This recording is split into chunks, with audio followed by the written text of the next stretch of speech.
Okay, so today's task is to work on the garage door.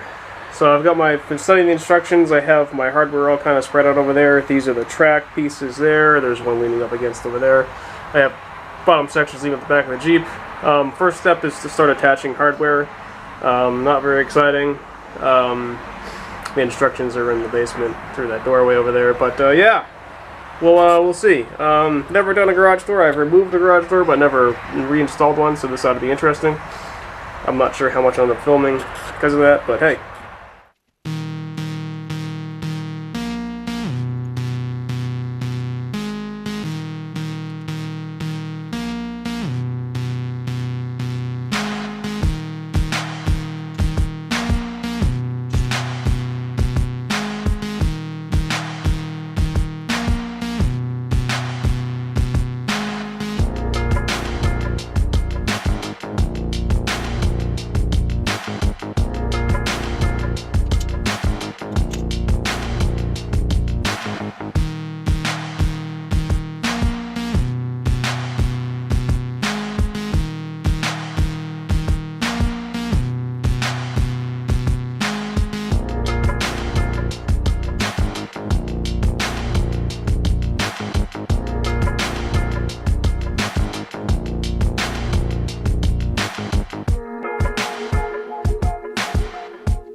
Okay, so update time, I suppose. I have all of the hardware on the bottom section of the door, along with the door removed now. And let me tell you, there has been some interesting hackery done to make that door fit that was on there, and who the hell knows. Anyways, there's some repair work on the molding on the inside and outside that I'm going to have to do, but that's not going to affect my door installation right now. The door didn't fit, or it wasn't made to fit properly. So there's this nice handy extra piece of molding right there. So in the second here, I am going to rip it down, along with the extra molding that was added over there.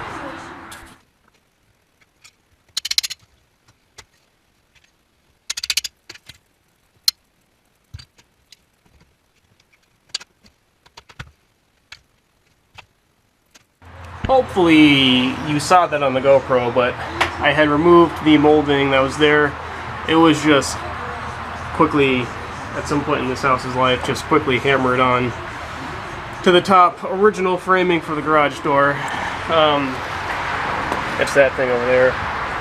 As you can see, I had to fight with these tracks and brackets to get them off, but they were gone, or off of there. There was plenty of interesting hackery done there. But yeah, see, there's a piece of missing molding there, but it's going to clean up all of the edges, hammer in nail heads, and prepare for the first layer of door. So you missed it because I had to switch a camera battery I didn't realize was dead, but I chopped off 14.5 inches off of the bottom, or what is now the bottom, of the track brackets. Now the reason I would have to do that is the ceiling height is so low in here, there's no way you could fit a garage door normally. The garage doors require 15 inches of headroom. Well, there is, like 6 inches of headroom over there. So in order to fit the vertical tracks and then the curved tracks, I have to chop off a lot of the vertical, well, not a lot of it, but a chunk of the vertical track so that the curved section can fit in here, and then you have to get special low overhead height brackets, which they do sell, which even those are going to have to be modified, because the house does or did have some of the proper brackets for low overhead height installed, but they weren't installed correctly and they were all hacked together and whatnot, so I'll end up doing the same thing, but I'll be doing it correctly. But I did have to chop a chunk of the vertical track off so I can fit it on the vertical section along with the curved section on top, yada yada yada, so on and so forth. Okay, got one section in there. I have the tracks loosely in place on both sides. I am now ready to install the hardware on this next. So actually, I misunderstood slightly. There is a little bit difference in the hardware. There's just, for this step anyways, there's just the rollers, carriers, and then there's a center hinge. So what I'm going to do is put the rollers there, and then the next step is to actually slip the door down onto that section, which I will actually show you.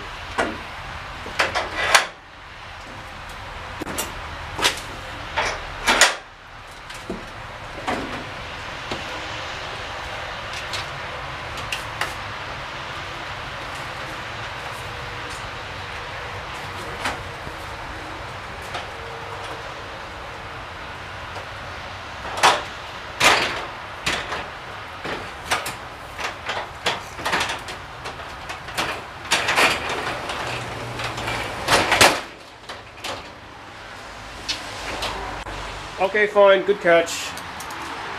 I gotta attach the center hinge to the next section from the bottom.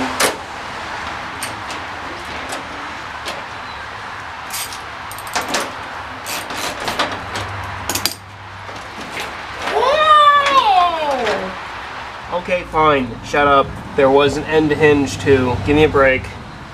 I've never installed a garage door before, but there was another hinge that goes on the end that hooks the bottom to the middle section, as well as over there.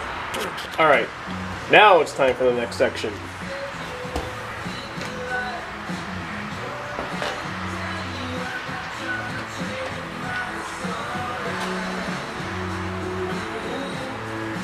Assuming I can find my tape measure. Found it.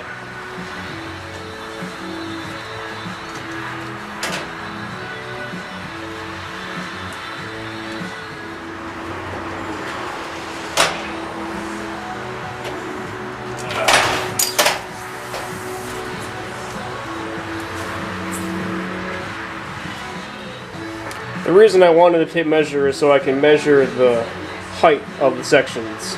Because I had to order the door custom, the sections are different heights. Now they're all interchangeable except for the bottom one because it has the rubber strip along the bottom that seals the bottom of the door. But there's two sections that are 21 inches high and there are two sections that are 18 inches high. So I wanted to put the two 18-inch sections in the middle, and then the bottom will be a 21-inch, and the top will be the 21-inch. You'll never notice, but that's the way I decided to orientate or stack the sections.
I unfortunately do not know if the GoPro caught that, but I did lift that next section after doing all the hardware onto it. Last thing are the end pieces that I didn't forget about last time, just didn't realize I needed them.